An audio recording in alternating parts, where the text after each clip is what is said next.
indahnya persahabatan.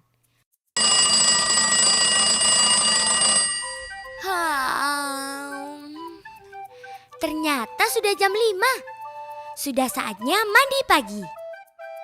Mandi pagi membuat kita segar dan sehat. Sudah jam 5 lebih 10 menit dari waktu Tika bangun.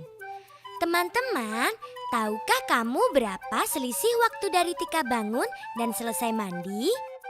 Mari simak penjelasan berikut. Waktu Tika bangun, jam menunjukkan pukul 5. Itu kita sebut jam mulai. Lalu Tika selesai mandi pukul 5 lebih 10 menit. Atau bisa kita sebut dengan jam selesai. Jadi selisih waktu Tika adalah 5 lebih 10 menit dikurangi 5 sama dengan 10 menit. Jika jam mulai kita adalah pukul 6 dan jam selesai kita pukul 6 lebih 30 menit, maka selisih waktunya 30 menit. Apabila jam mulai pukul 5 dan jam selesai pukul 6, maka selisih waktu 1 jam. Berikut contoh lainnya. Sekarang, mari kita pelajari tentang satuan waktu. Tahukah kamu dalam 1 menit ada berapa detik?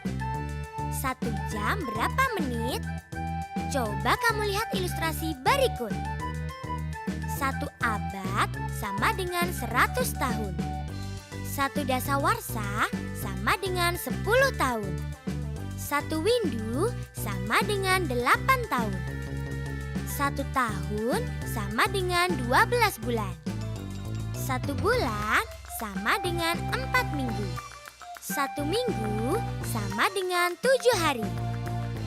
1 hari sama dengan 24 jam.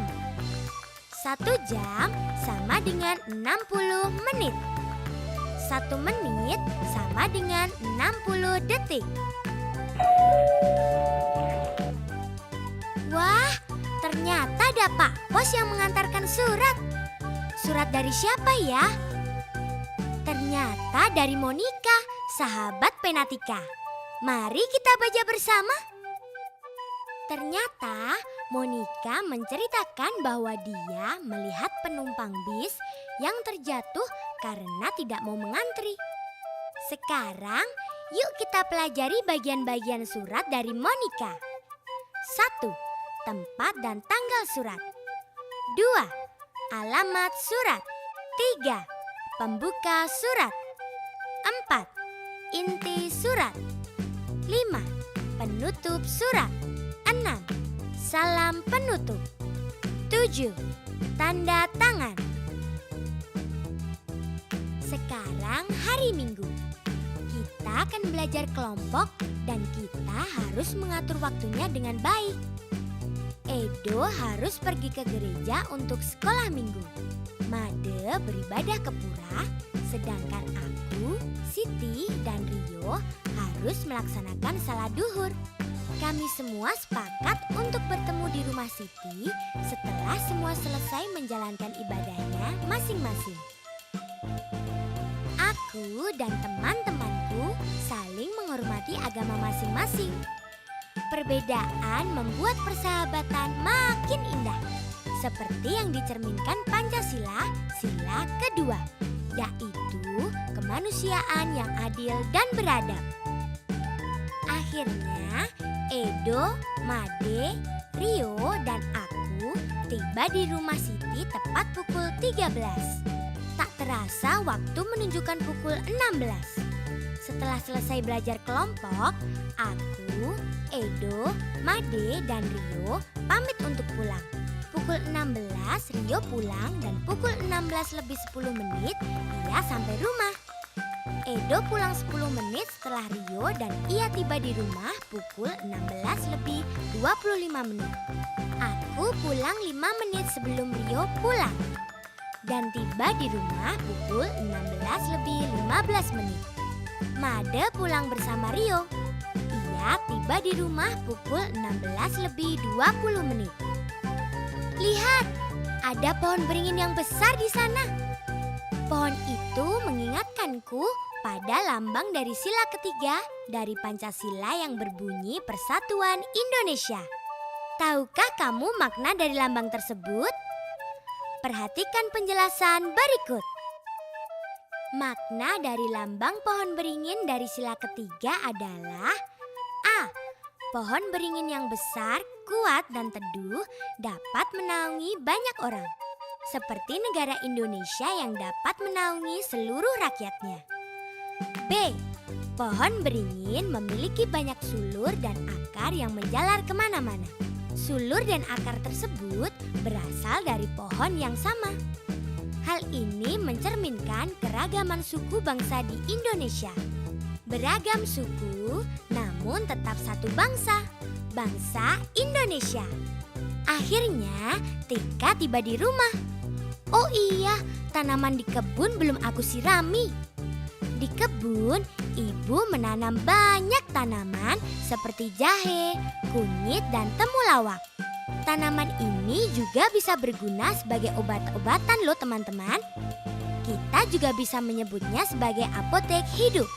Apotek hidup adalah memanfaatkan sebagian tanah untuk ditanami tanaman obat-obatan untuk keperluan sehari-hari. Obat tradisional umumnya lebih aman karena bersifat alami dan memiliki efek samping yang lebih sedikit dibandingkan obat-obatan buatan pabrik. Bekerja sama sangatlah bermanfaat. Antara lain untuk 1. Kerjasama membuat pekerjaan selesai lebih cepat. 2. Kerjasama membuat pekerjaan terasa lebih ringan. 3. Kerjasama mempererat rasa persatuan dan persaudaraan. Bekerja sama sesuai dengan sila ketiga Pancasila.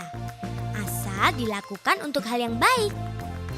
Tidak terasa sudah azan maghrib. Waktu sudah menunjukkan pukul 17:45. Sudah berapa lama ya aku berada di kebun jika aku tadi tiba di rumah pukul 16:15? Mari kita hitung bersama.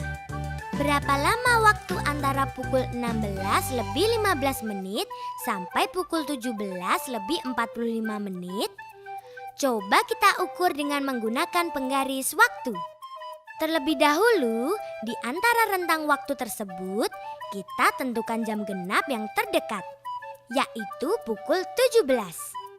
Kemudian dari pukul 16:15, kita cari berapa menit ke pukul 17. Sama dengan 45 menit. Setelah itu, dari pukul 17, kita cari berapa menit ke pukul 17:45, yaitu 45 menit. Setelah kita mengetahuinya, kita tambahkan yaitu 45 menit ditambah 45 menit sama dengan 90 menit, yaitu 1 jam 30 menit. Perbedaan lama waktu ini disebut dengan durasi. Jadi durasi waktu selama berada di kebun adalah 1 jam 30 menit. Nah, sekarang sudah waktunya kita untuk istirahat. Teman-teman terus belajar ya. Sampai jumpa.